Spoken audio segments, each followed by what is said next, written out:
So today we are going to talk about kind of the really basics of fixing mistakes. So there are two words that are very common amongst knitters that may not be as well known, and that is tink. And that is if you have a mistake, like within the last couple of stitches, you can actually just tink back, which is the word knit spelled backwards. So essentially you are unknitting within a row. And then there is frog, which is when you take it off of your needles entirely and rip it out. And it's because you are ripping, or rip it, and sounds like a frog. So they call that frog or frogging. So we'll talk about how to actually take it off the needles and then successfully put it back on. And we're going to talk about if you have just one little error, how to drop down and fix that one little error.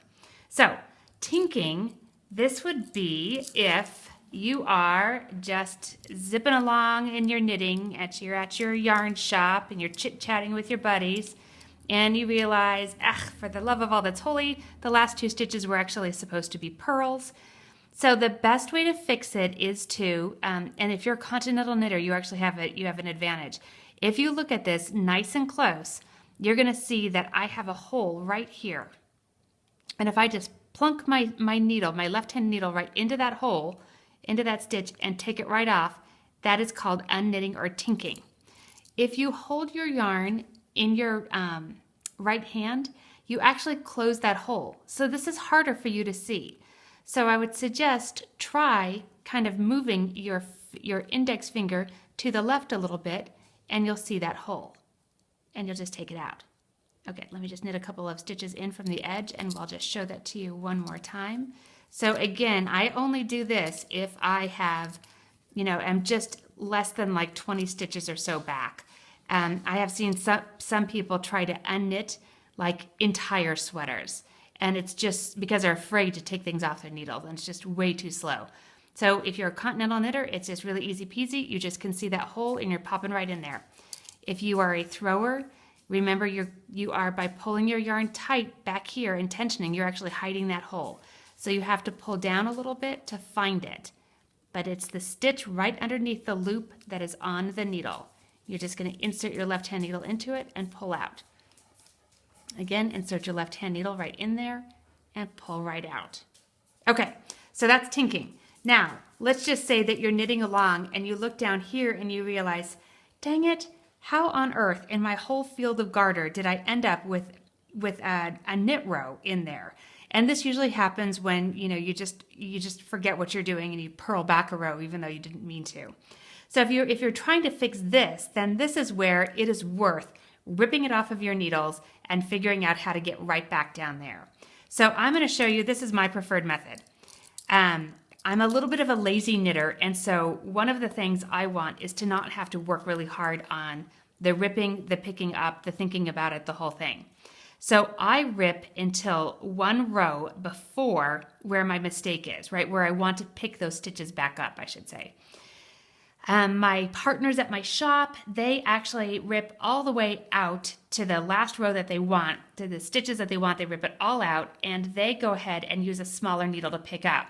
And that is a totally legitimate way of doing it. So if you do that and that's your preferred method, then go for it. So you can see I'm ripping. And so this is the actual mistaken row. So I am going to rip that row out.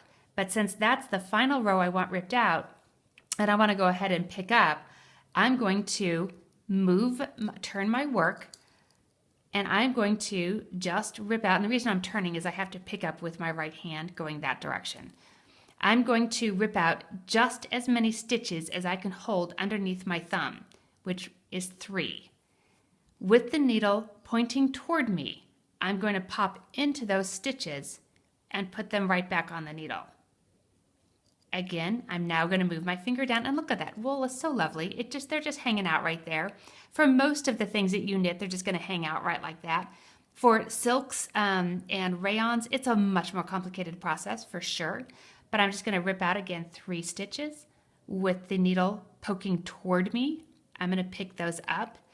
If, by the way, I happen to pick them up the other direction, that just means they're going to be on my needle backwards, and I just have to fix that when I get to it. But I'm just going to go ahead and pick them up correctly. I'm going to just rip out, usually I just rip out 3. I got a little overexcited on that one. But again, with wool that's very stable, it doesn't really matter.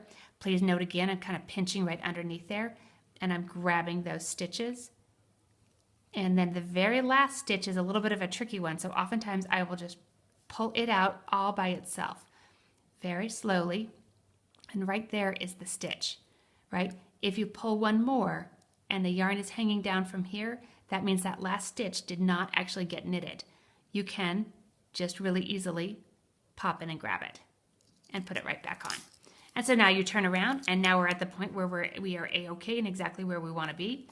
So if in this whole process as well, I realized that one stitch is wrong down here, I don't want to have to rip out 2 rows of knitting to fix one stitch that is wrong.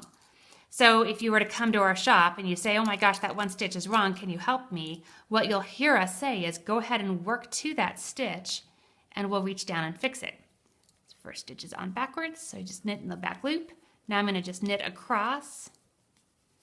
This little sample was all purled before, but I'm just going to go ahead and knit across to the middle, and I'm just going to say, hey, the stitch I want to fix is this one right down here.